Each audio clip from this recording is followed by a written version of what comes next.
Welcome everyone and good afternoon to everyone here at Think Corner and online. So great to see many of you here also physically. I'm Laura Johansson-Seidai. I work as an education specialist at the University of Helsinki, and at Una Europa I'm coordinating 2 pilots, which one of them is this AI in Society MOOC. We will have a very interesting 1 hour together. We will have a sneak peek at the course, how it looks like, and after that we will have a panel discussion. We have invited a very interdisciplinary, international group of excellent speakers here. But first I have a great pleasure to welcome Kai Nordlund, the Vice Rector and Professor at the University of Helsinki. Please, Kai.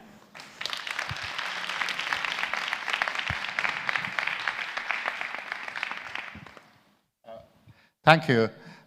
It's really a great pleasure and honor for me to open this very international launch event. In general, at the University of Helsinki, we have been developing MOOCs for several years already. We have a same MOOC center which really helps to do this, and we have had some really large online courses already with hundreds of thousands of participants. But even with this background, we are particularly proud that we have now been able to develop and now can launch this very first Una Europa MOOC. We are proud because it's not only our own effort, but it's really in the spirit of Una Europa, a joint effort between our university and the universities of Edinburgh and Paris. Doing it together with the partners really brings something extra to the whole effort. In general, to meet the big challenges we are facing both in Europe and globally, it is really crucial to have a collaboration over the traditional sectorial boundaries and collaborations over governmental boundaries. And this MOOC is one good example of how such a collaboration can be fruitful. It has brought specialists in many different fields together to make this course, which really combines an understanding from different fields into an easily accessible course for a wide group of people. And even the students who will take this course will get a spirit of this because with the peer reviewing system, they will get feedback from the entire international community who are taking this course. So with this brief introduction, I am very happy to launch this event, and I look forward to the very interesting and very international panel discussion we will have in a moment. Thank you.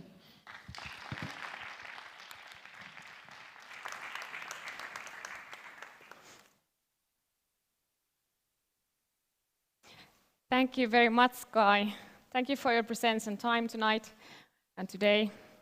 For next, we have the presentation and showcase of the course of this MOOC by Professor Jukka Nurminen, and also the academic lead of this initiative.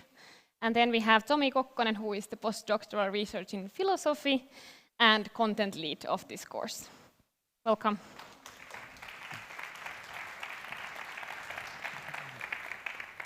Yeah, thank you, and it's really a pleasure to be here launching the MOOC, which is the result of over 1 year's effort within this Una community. And the topic of the MOOC is AI in society, and what that means, I guess will be discussed also in the panel today. But basically, maybe my thinking about it is that AI is already there in the society, but it's a bit hidden. So it's not this type of science fiction movie, Terminator robots that are walking here. That's the completely wrong impression of AI. AI is something that's happening, doing some computation somewhere. When you do Google search, you are typically using AI. Google has something over 3,000 different AI models in their systems. In your car, you might have this kind of thing that shows the speed limit on the dashboard. A typical car has over 50 processors, 50 computers, and many of them are doing something which could be called AI. If you play computer games, the artificial opponents are using AI. And if you are in the industry, there's all kinds of preventive maintenance and industry automation that's using AI. So it's kind of there around us already, but we don't maybe always realize and see that is there.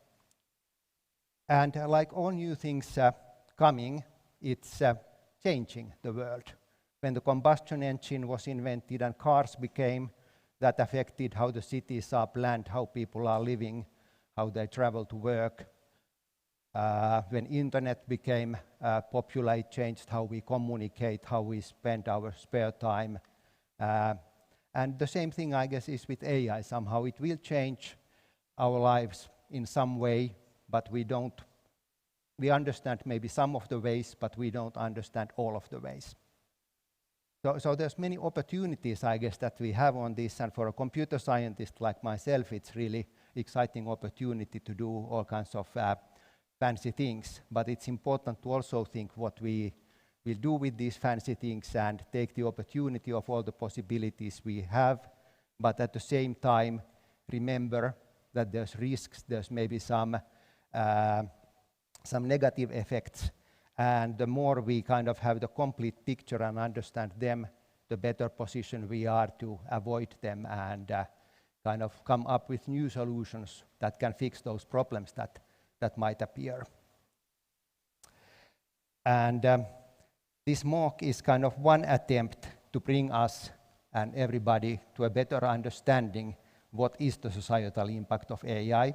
It will not be the final word at all because it's evolving all the time, but so is also our MOOC.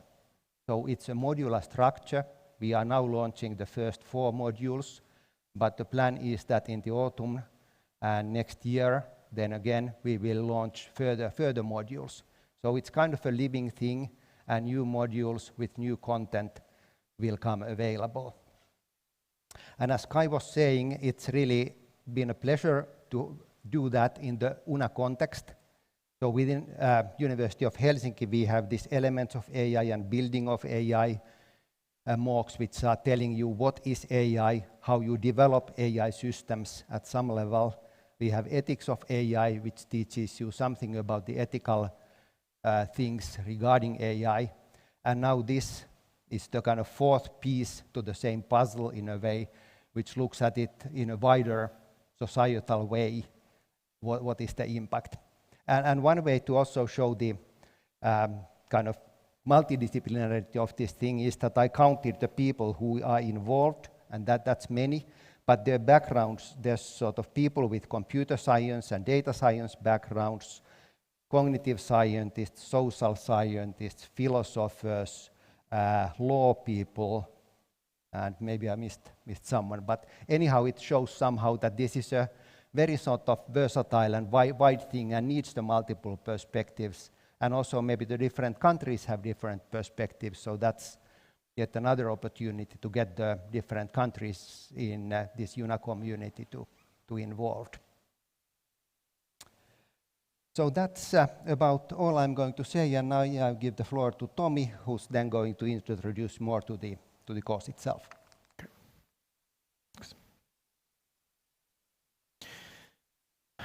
So let's take a look at the course itself. And so I guess that's the one.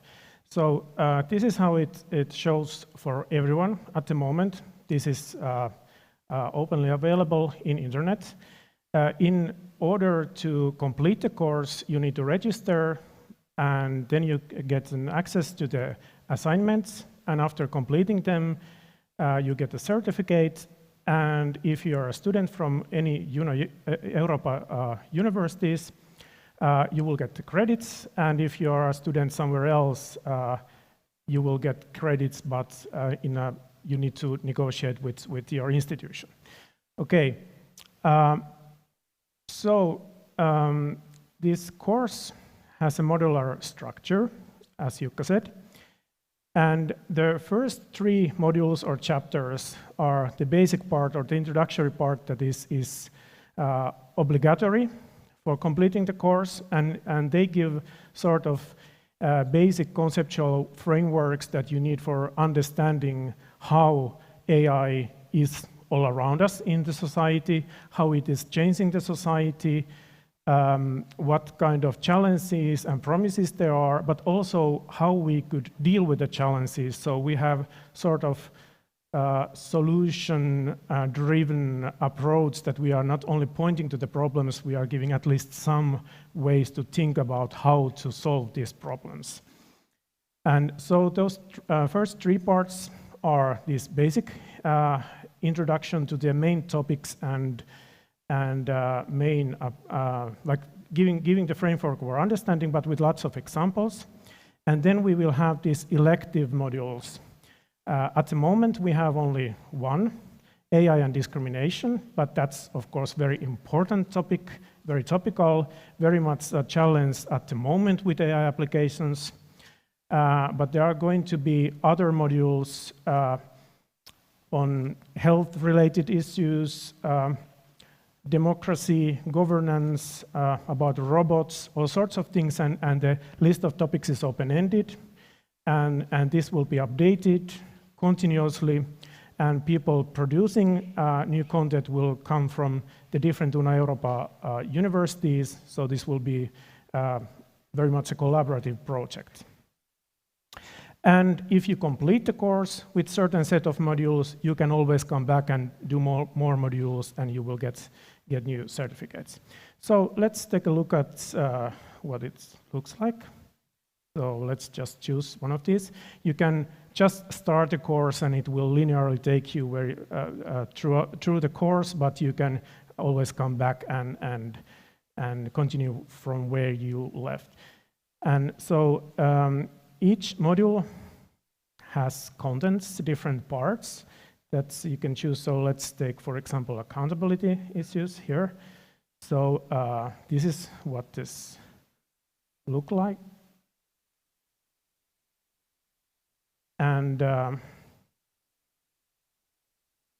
I won't let you read here, but you can go after this is over to the address and take a look at it yourself.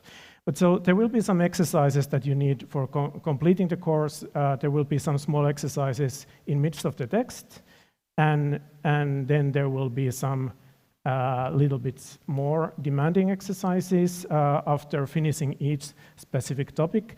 And the way these work is that there are a number of multiple choice questions, that kind of things that are corrected automatically, but most of the tasks are peer reviewed. So after you are finishing the assignment, other students who are completing this course will get your answers, and they evaluate whether they are acceptable, and you also need to do that yourself, which is also very pedagogical, because it will give you perspective from someone else's point of view who has been thinking about these same things. And this also means that you can enroll to the course at any point of time. You can do it in your own timetable, and when you're finished, you're finished. But I guess this is more or less what I have to say about this. So the address shows there, aiinsociety.mooc.fi. So very welcome to try it.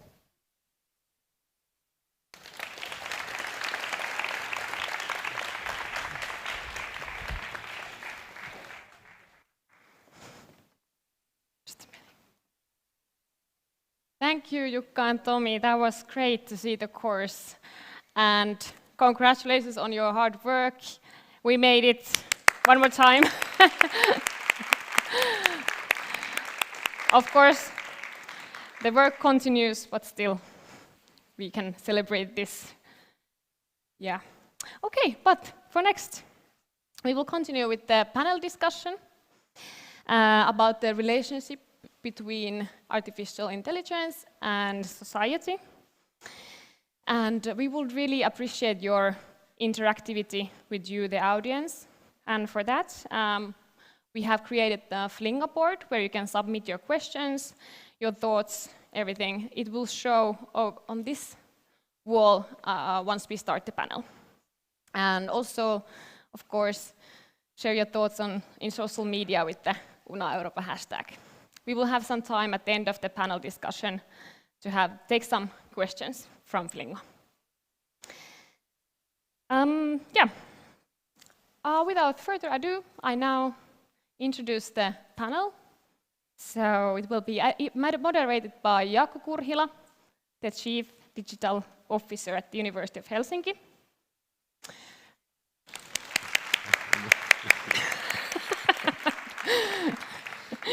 And our excellent panelists are Jarmo Eskelinen, Director of the Data-Driven Initiative from the University of Edinburgh.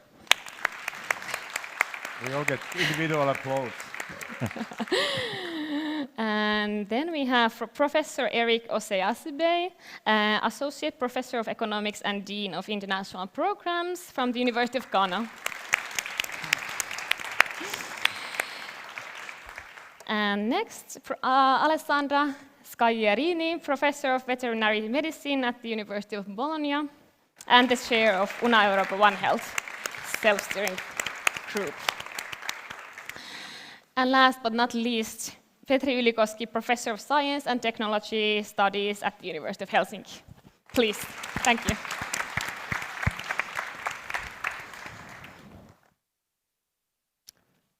Yes, thank you, Laura. I'm very happy to be here moderating this excellent panel. The topic is AI and society, so basically we can talk about whatever we wish. It covers everything. But it was very brief introduction, so feel free to add some background of yourselves when you discuss the issues of AI and society. So maybe we can start with a warm-up round of this.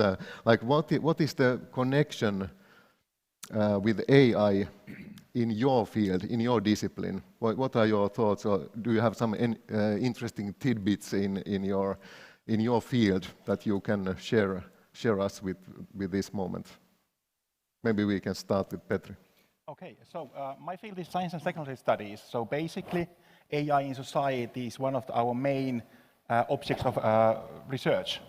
So our society is technological society, our social interactions are technologically mediated, and this mediation is increasingly involving AI technologies. And analyzing those is a crucial issue, not only for my special field, but also for social sciences in general, because our institutions are changing through these small, often invisible changes in how we are using all kinds of technologies, databases, decision-making aids, and so on. And we need to have a good grasp what's happening so we can anticipate problems and contribute to societal discussion. So when we are talking about sociology, for example, doing research in sociology,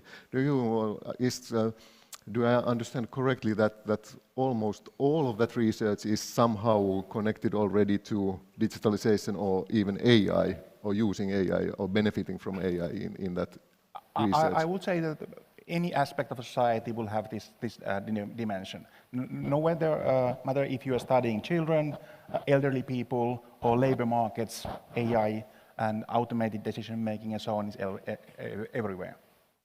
Very interesting. Okay, good. Then, Alessandra, please. Hi, thanks. I'm working infectious diseases, and I particularly study the interface between human, animal, and the environment, and I'm particularly focused on zoonotic diseases, which is one of the many aspects of One Health. And One Health is very multidisciplinary and interdisciplinary and transdisciplinary approach to health, where social sciences are so important. In health, we produce a lot of data in different sectors. Unfortunately, these data are not really talking each other, And this is something that happens also in the different disciplines that are involved in One Health.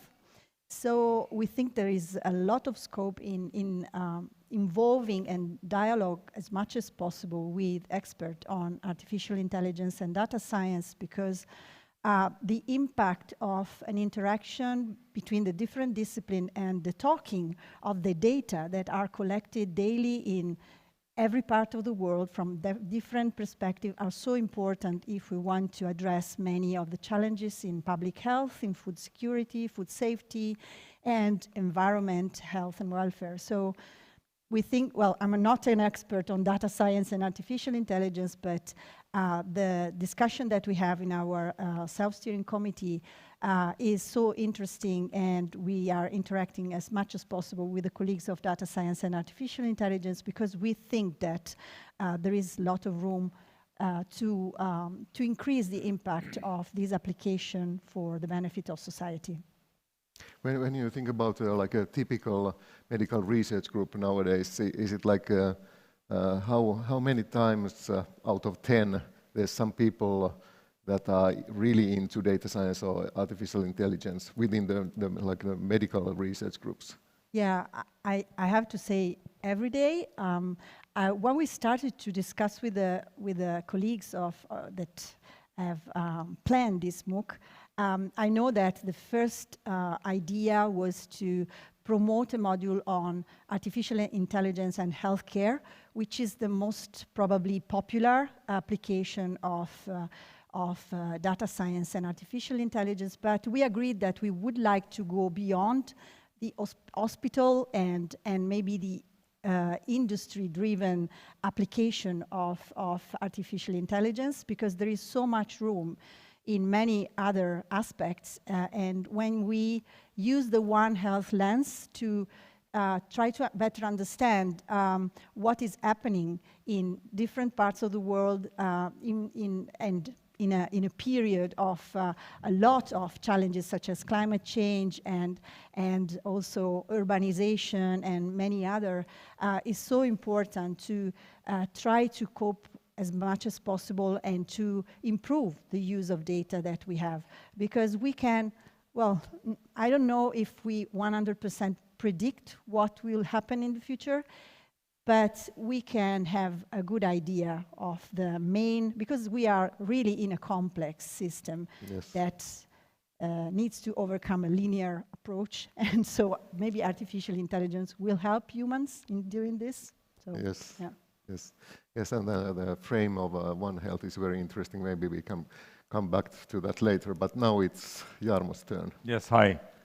Jarmo Eskelinen, and you probably can guess that it's not a Scottish name, but from the University of Edinburgh. I lead the data-driven innovation program at the university there, which is a very large-scale 10-year investment and innovation program. We built 6 new innovation centers, data facility, and then work across 10 industry sectors on all things data.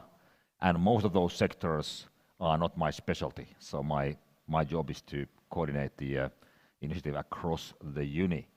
And luckily for me, I have great researchers and scientists who are specialists in their respective domains, whether it's healthcare or robotics or financial services or creative industries. Within DDI, my comfort zone, and that's the kind of the sector in which I'm going to be representing here, is the urban systems and government technologies, because that's my personal background. I've been leading the City of Helsinki Innovation Lab for a decade before moving to the UK 6 years ago, and originally educated as an architect. In that domain, maybe the 2 key things I could pick up. First, in the urban technology side, there's lots of hype now about so-called digital twins, the belief that you can model, simulate a city as a computational model, largely driven by AI, together with, which manages very large amounts of data. Lots of, very high up in the hype chart with all the false expectations that creates, and fundamentally failing to understand that cities are as complex as societies at large, with all the quirks humankind does introduce to those. So cities are not machines. However, it is still possible to probably develop digital twins to some aspects of cities. So that's one area. And the other, and it's probably even more relevant for this discussion, is all kinds of algorithmic decision making, which is being utilized as part of government-owned and run technologies, which range from automated social services algorithms to much trickier things like security or attempts to identify suspicious behavior using data feeds from our environment, and how do you then define who's suspicious and who's not. And then we are ethically at a very, very fragile domain when we start to utilize. But as we know, they are being utilized, facial recognition and other such technologies are being utilized as we speak with quite, should I say, low threshold sometimes. Yes, this is very interesting, very interesting. Very versatile already, but please, Erik, you are in the economics. Right, thank you. But I wonder what an economist is doing here, talking about technology. Yeah. Anyway, modern economics has really been influenced largely by engineering and engineering mathematics, especially in terms of modeling techniques, in terms of simulation, and then also semi-quasi experimental analysis that really use engineering sciences in doing that. And given that AI really have a high accuracy of prediction, I mean, most of this model seeks to predict the real world, trying to bring the future into the present, and largely to reduce the effect of uncertainty on economic outcomes. And so if you look at economics discipline, you could clearly see that AI is helping with the predictive abilities of modeling, especially with the use of large data, big data, and machine learning, and all of that. So it is shaping with the fundamental problems of economics, what to produce, how to produce, to whom to produce, and all of that. If you look at typically Amazon, with the way now it conduct its sales, which uses the recommendation machines to recommend products to people based on their demand patterns and their pricing and other things. They are able to predict. When you go to the Google and you buy one thing, you could see quite a number of items that the machine is able to tell that these things you will like. And so to a large extent, it is really making a prediction more easier. You look at even fundamental theories of demand and supply, it is making it more individualized, and also individualized pricing with respect to price discrimination, who can pay what and who cannot pay what. You look at finance, which is my core area, access to finance and financial inclusion. You look at portfolio choice analysis, information asymmetry, which has become a key problem in economics. AI is able to make information more symmetrical in a way by making the selling and then the buyer have more equal information in order to reduce information problem. That really bring about efficiency and really give meaning to efficiency market hypothesis so that the market can be highly predictable. So in my field, I think AI is helping to provide more accuracy in prediction, which really is a good thing. But the key issue has always been, as you know, with the technological adoption theory, has always been the ease of use. I mean, to what extent is this useful to the economy and to the society? Because you look at the issue of should we bother more about efficiency or should we bother more about humanism? Because then efficiency means that what some people have argued, that will mean that replacing human beings with machines, which of course has the human being effects, like this renowned physicist, Stephen Hawking, 2014 said that if artificial intelligence is developed to eat fully capacity, it has the tendency to spell the doom of the humanity, bring the end to the human race to a large extent because of its ability to replace human beings in terms of higher intelligence things and the ability to reproduce and reset itself, which will come to a point where human beings will not be needed in terms of production, in terms of transportation, like is happening, self-drive, and all the things that is happening. So there's a way of what is the perceived risk that is involved in artificial intelligence, what is the perceived trust, do we trust the system that well, and the costs in deploying this system to making sure that we allocate resources much more efficiently. So those are the discourses within the economic field in terms of the relevance of artificial intelligence. Yes, good. Very versatile panel. So if we try to make things converge within 40 minutes, probably a bit difficult. But yeah, and about my background, I'm Chief Digital Officer at the University of Helsinki, and my background is in computer science, not specifically in AI, and for the recent 25 years I've been more involved in development of teaching and learning. So yeah, we're in very different fields. So maybe you can help me out here to make sense of these areas that I know nothing about. And yes, Laura and Jenna and others, you can. I cannot see anything from that Flinga board, but maybe you can wave if there's some really interesting questions for the panelists. So okay, yeah. Now we covered your areas or fields of research. Maybe we tackle next the society bit. That is there some given that people come from different geographical areas, is there some connection to AI and society within your local context? Maybe we can start from Edinburgh. Well, if I stick in my sort of government, GovTech/cities role, because it probably makes the discussion more interesting and try to be overly general. The trick with the sort of regionals versus generic approach, at least in our domain, probably in any domain, but maybe especially for things like cities, is that while cities are all different, they are also all similar.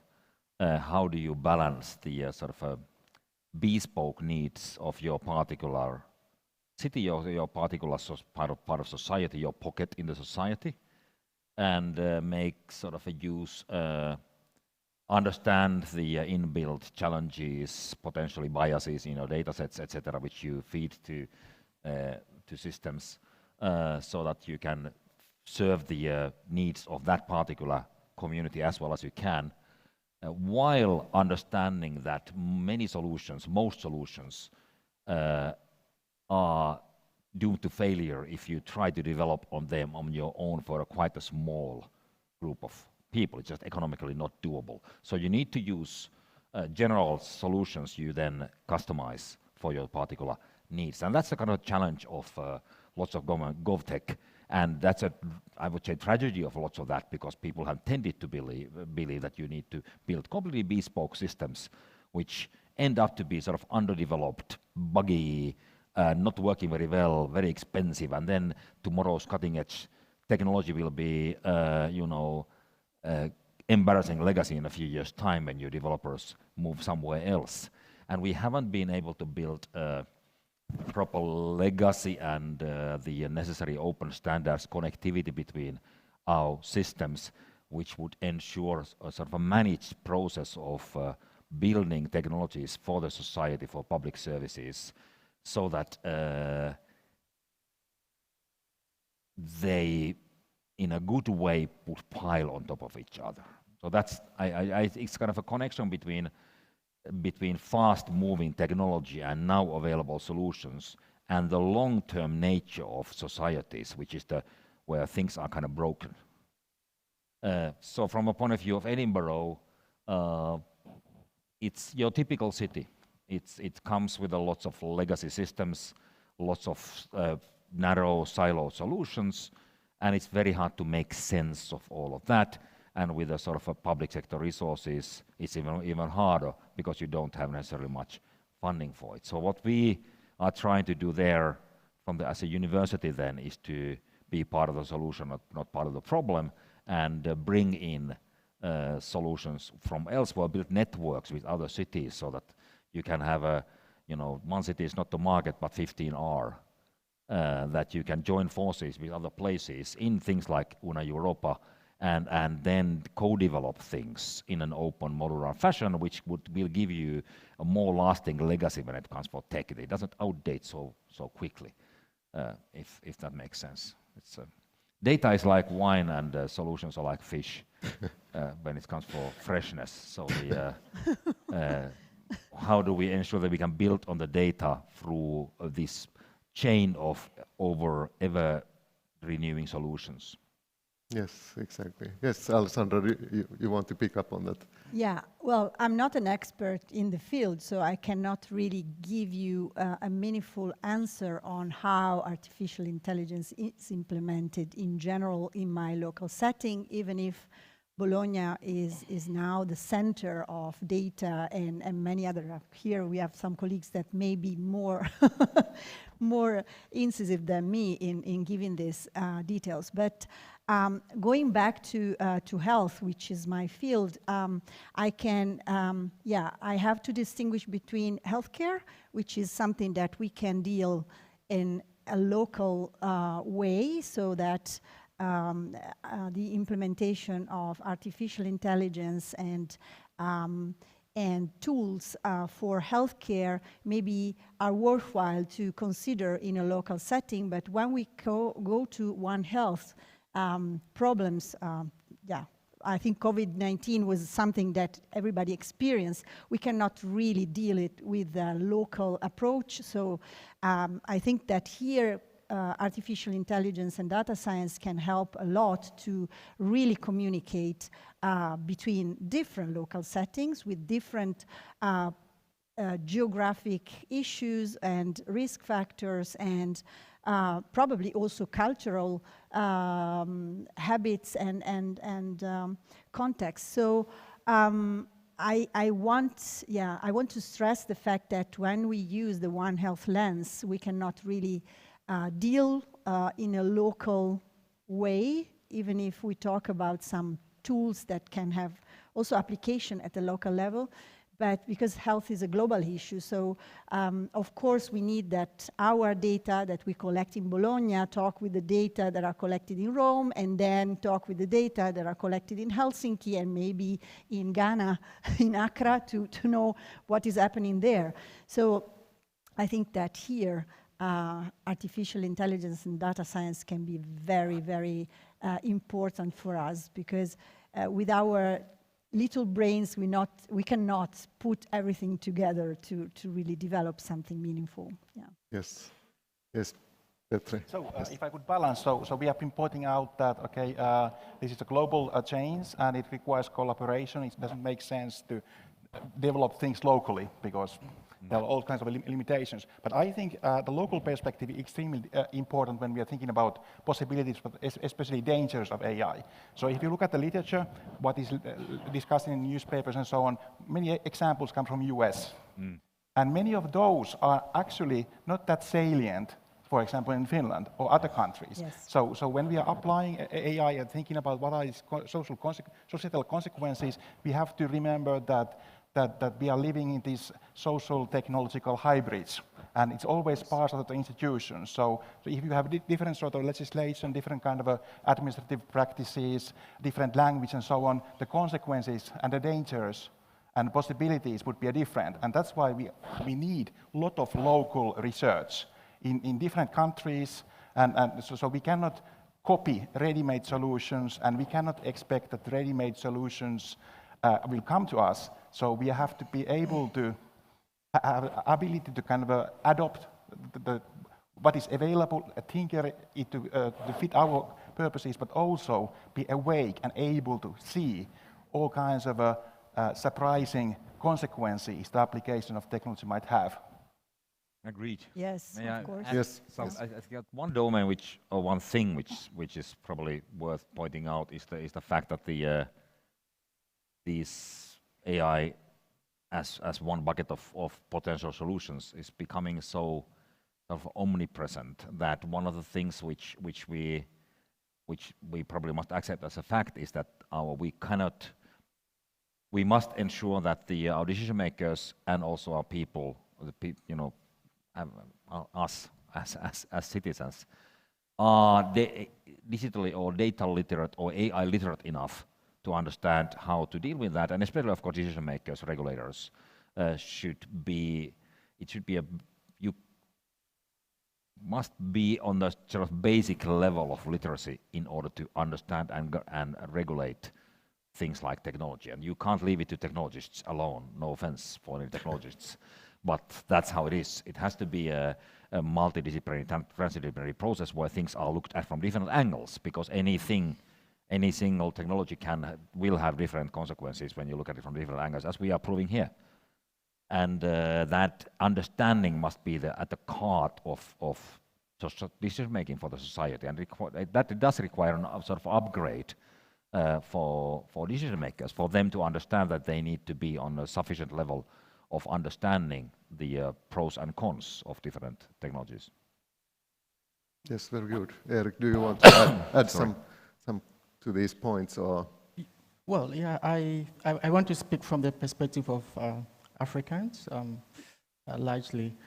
So, I mean, AI is still at the fledgling phase when it comes to Africa. There's still huge digital divide in terms of development of the system and the deployment of same data collection and all of that issue. Although it's been established really that AI is poised to impact on Africa significantly, and it's really going to be a transformative force in terms of driving productivity, economic growth, and then reducing inequality and poverty reduction, which really are the key problems of Africa. I mean, with AI deployment, you know that within the agricultural sector, which really employ more than 60% of the workforce of Africa, productivity is really low, and therefore income levels are low. So how can we deploy AI to ensure that we enhance productivity, we increase yield per acre, we increase income of workers?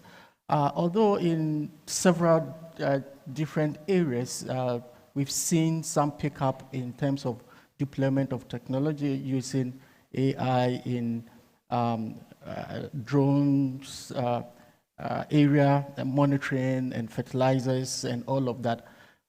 Like I mentioned, it's still at a very beginning stage. And the key issue that Africans face, in my view, come from three key points. One is infrastructure.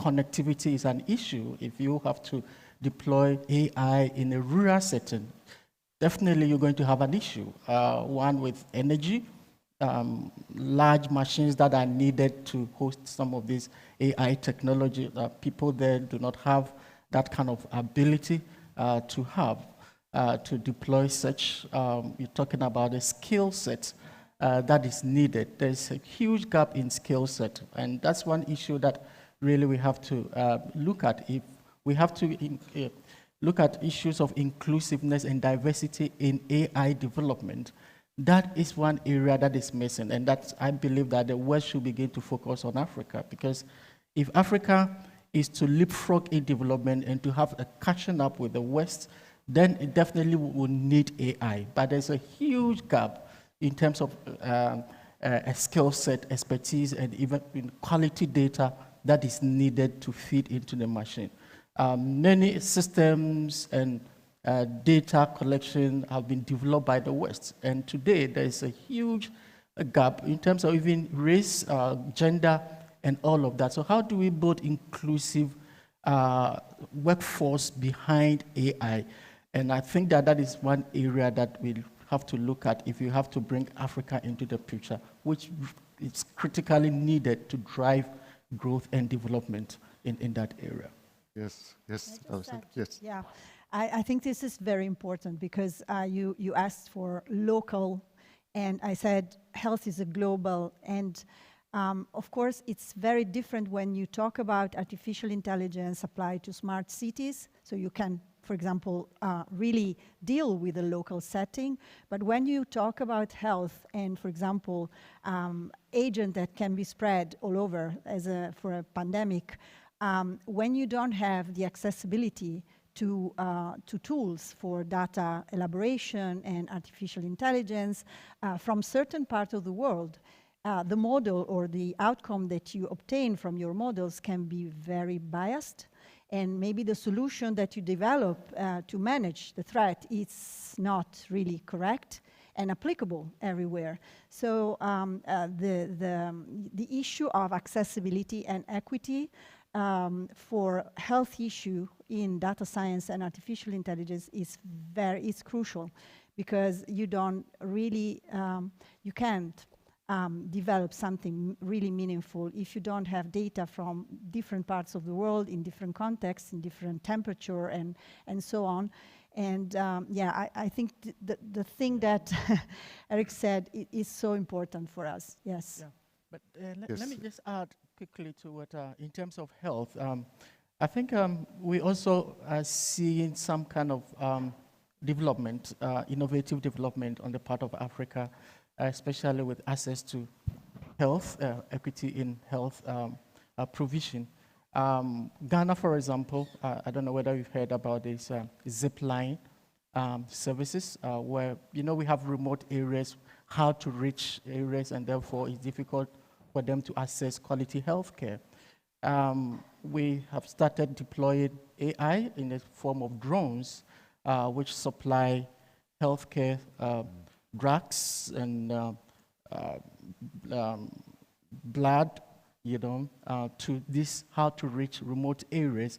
And really, I think it's helping. But like I said, the key issue has been the internet connectivity, the infrastructure development, and then the skill set that is needed to scale up these services within the region.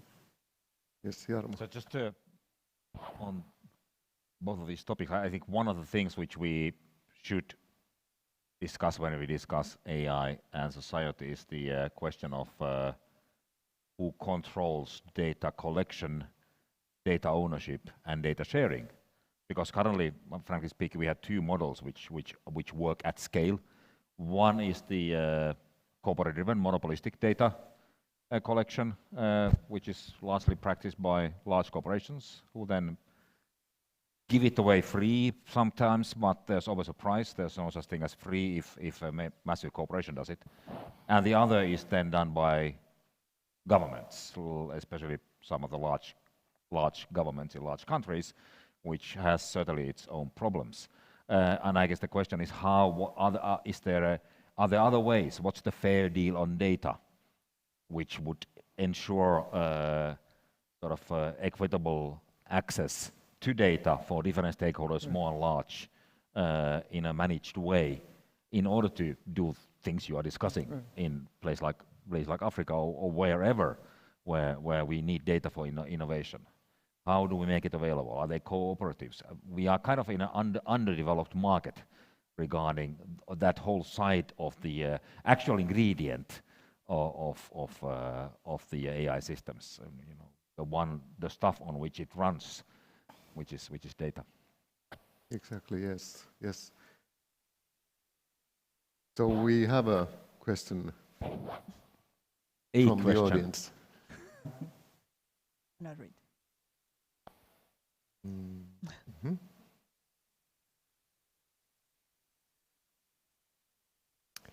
So maybe there are several questions. Are these ranked by some?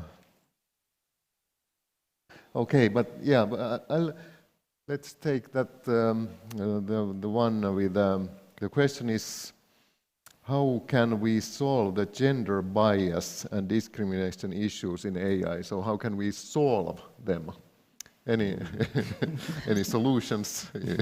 Well, that's an easy one. Anyone? Yes, Eric, please.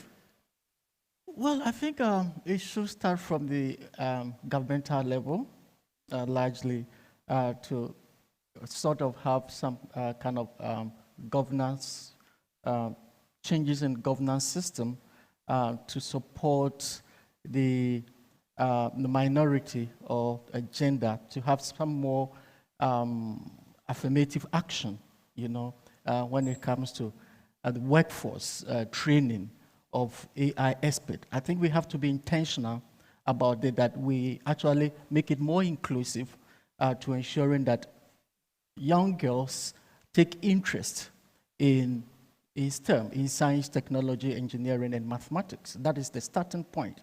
If we make it more intentional and provide the necessary support for that, then through that, we can get them to integrate into the AI system.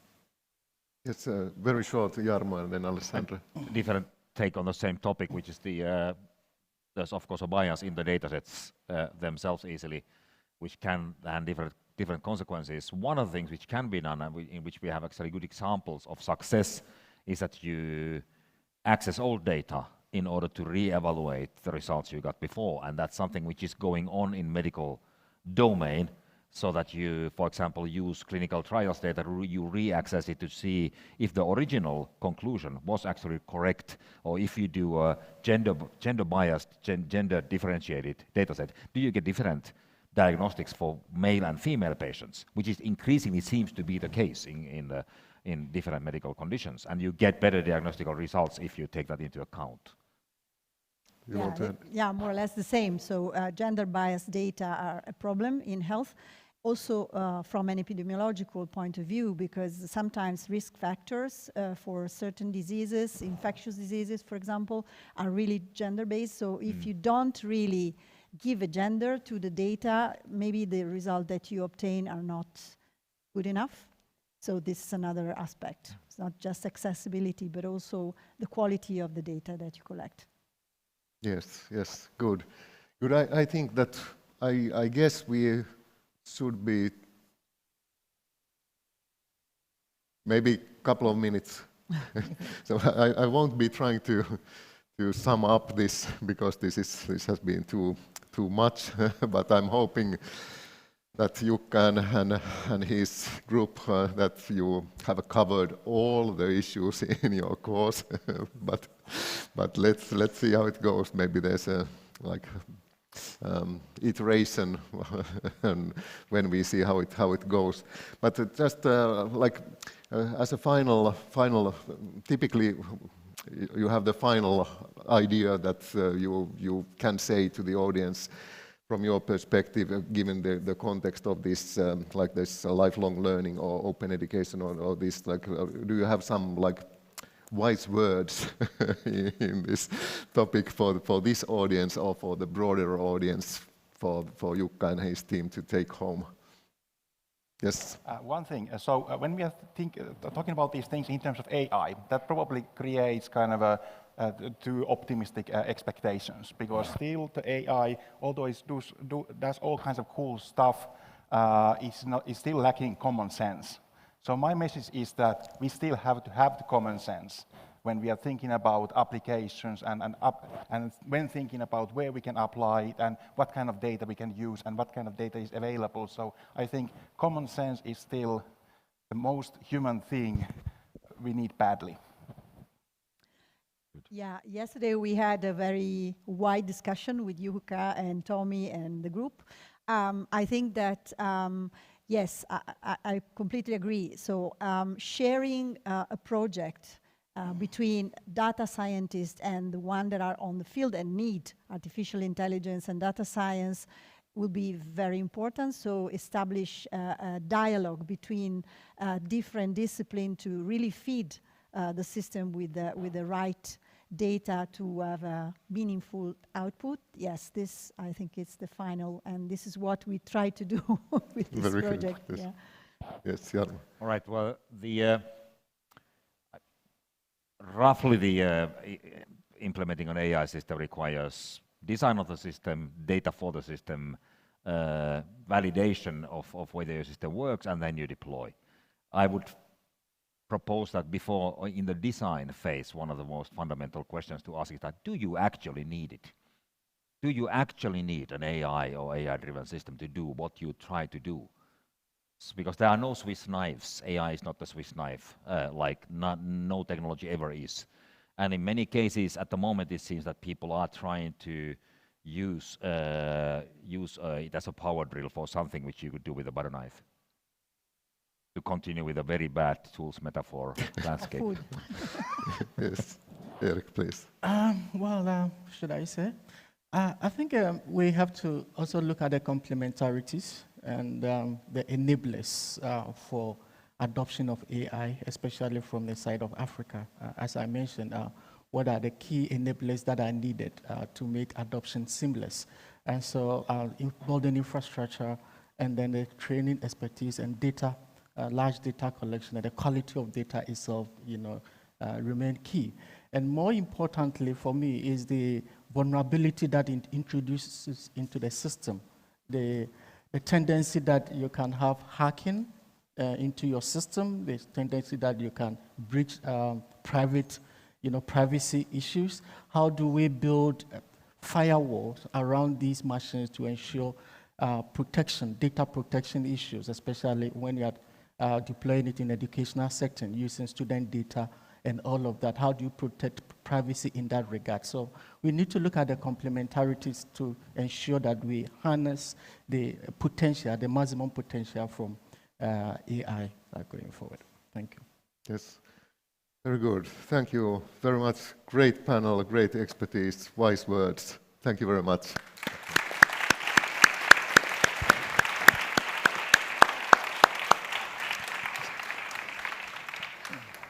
Thank you, Alessandra. Thank you.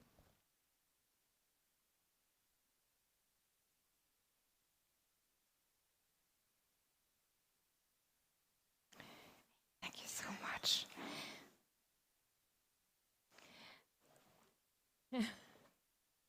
Thank you. Thank you so much. What a discussion.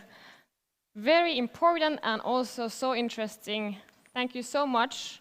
I think we could have continued this for the whole evening, but I'm sure it's been a long day for all of us. So we can continue the evening with some drinks over there. We can continue the discussion if you have any questions to the panelists, anything. Also, I'm sure we are getting hungry, so there will be dinners tonight for Una Europa people. Thank you all so much and have a great evening. But before that, also remember to go to that address and start learning about the social impact of AI. Thank you so much. It's been a pleasure. Thank you so much.